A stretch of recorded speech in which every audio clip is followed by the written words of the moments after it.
কেরালার ভিডিও যেখানে কংগ্রেস জিতেছে আর তার সাথে সাথে মুসলিম লীগের পাকিস্তানের যে পতাকা আছে সেটা নিয়ে আনন্দ ফুর্তি চলছে।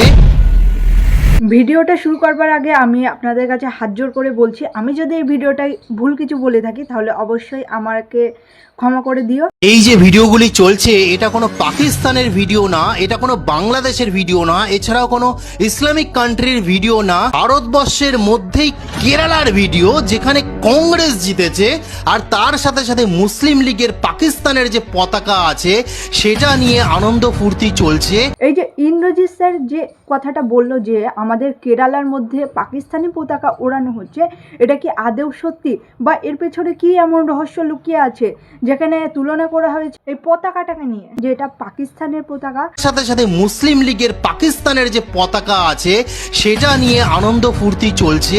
বলছি যে স্যার আপনার না একটু ভুল হচ্ছে, আসলে ওটা কোনো পাকিস্তানি পতাকা নয় বা আমাদের ভারতবর্ষে কারোর ক্ষমতাও নেই যে ভারতবর্ষে পাকিস্তানি পতাকা ওড়াবে। আসলে ওই পতাকাটার নাম হচ্ছে IUML, অর্থাৎ এর ফুল ফর্ম হচ্ছে ইন্ডিয়ান ইউনিয়ন মুসলিম লীগ, অর্থাৎ IUML কেরালার কংগ্রেসের সাথে UDDF এর সাথে একটা শরীর রয়েছে বা একটা সম্পর্ক রয়েছে, এবং এটা হচ্ছে একটা ইন্ডিয়ান রাজনৈতিক দল যেটা হচ্ছে 1948 সাল থেকে চলছে। ফ্ল্যাগটাকে দেখে অনেকেই ধারণা করছে যে আসলে এটা পাকিস্তানি ফ্ল্যাগ। আপনারা ভালো করে এই ভিডিওটি একবার লক্ষ্য করে দেখুন, পাকিস্তানি বাদিকের ডোরাতে একটা সাদা রঙের একটা অংশ আছে যেটা ওই পতাকাতে নেই।